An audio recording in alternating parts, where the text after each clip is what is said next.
Par une pluie battante. Roman d'après Georges Silis. Chapitre 1. À quoi sert de conserver une dépouille entourée de bandelettes ou plongée dans l'azote liquide? Cette matrice biologique de son vivant n'a servi à rien d'autre qu'à recevoir, sans jamais rien donner. Henri Laborie. C'est un récit décousu.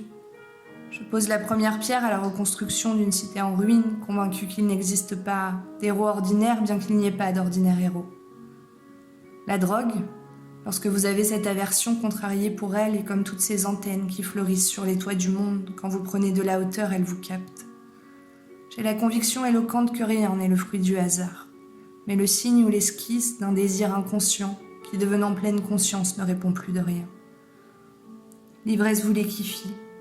Face à la dureté de la vie elle-même, que rien ne peut briser en dehors de la mort.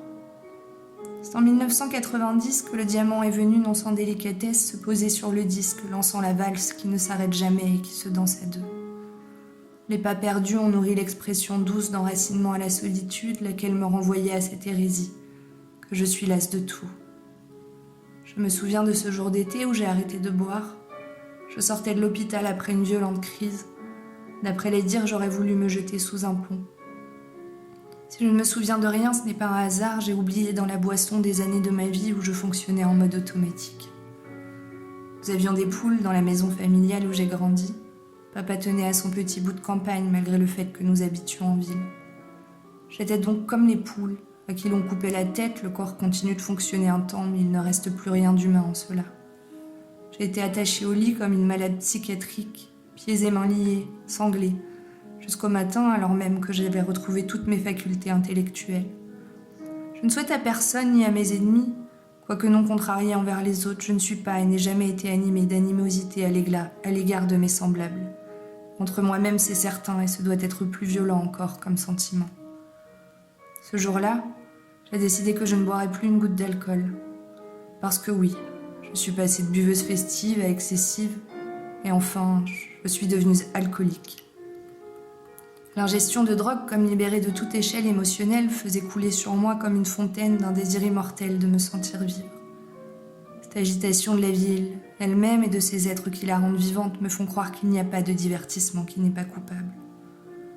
Je reprenais tant bien que mal ma vie, celle que nous devons tous laisser couler, qui se déverse étranglée constamment dans le goulot par la clepsydre du temps. La logique paradoxale de la vie touche à la maturité d'accepter la réponse d'une punition non méritée. Le soleil et la dignité des jours heureux qu'il ramène avec lui arrivaient. J'ai vu la mer cet été-là, mais je n'y étais pas pour vacances. On finit par croire que c'est un choix de vie. Essayer seulement de remettre en question accessoirement son parcours est un cycle imprudemment banal, mais il est indispensable à l'élévation spirituelle qui octroie un sens à une vie définissable par le non-sens lui-même. L'évidence légitime, au même titre que les trésors que nous offre parfois la vie, de ne pas nous préserver de la souffrance par laquelle la conception elle-même de l'être humain fait que l'on est toujours tout seul avec soi-même. Je dirais qu'une fissure s'est désaxée en moi.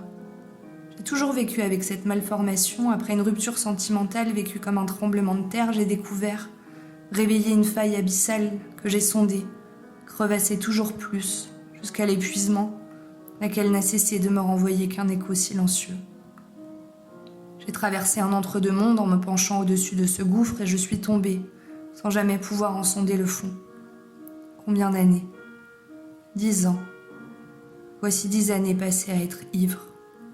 Le réveil, le jour où l'on constate avoir usé tant de temps, revient à réanimer un mort d'entre les vivants. Je devrais être en colère, mais je ne le suis pas. Je n'ai pas la force pour laisser l'emportement me saisir. Trop de fois, j'ai dédié mon existence à une dualité sans demi-mesure oscillant entre joie et désillusion, amertume. La constance, voici mon nouveau fer de lance. Je veux poser un regard tendre sur ce vide que j'ai comblé d'eau de vie. Je veux témoigner, non pas pour sanctionner, chacun est libre des choix qu'il fait, même dans l'addiction. J'entends les détracteurs bondir de leurs chaises en lisant cela. Pourtant libre à chacun de se détruire. La vie est faite de choix, subis parfois, mais c'est un grand échiquier, et nous ne jouons pas contre le destin, mais face à un joueur démoniaque, qui n'est nul autre qu'un nous. C'est un récit. Ce récit est une confrontation dramatique avec moi-même portée avec lucidité, un récit sans tricherie, sans faux semblant, sans filtre. Il s'agit là de la vie d'une jeune femme, en proie à une dépendance, en libre service.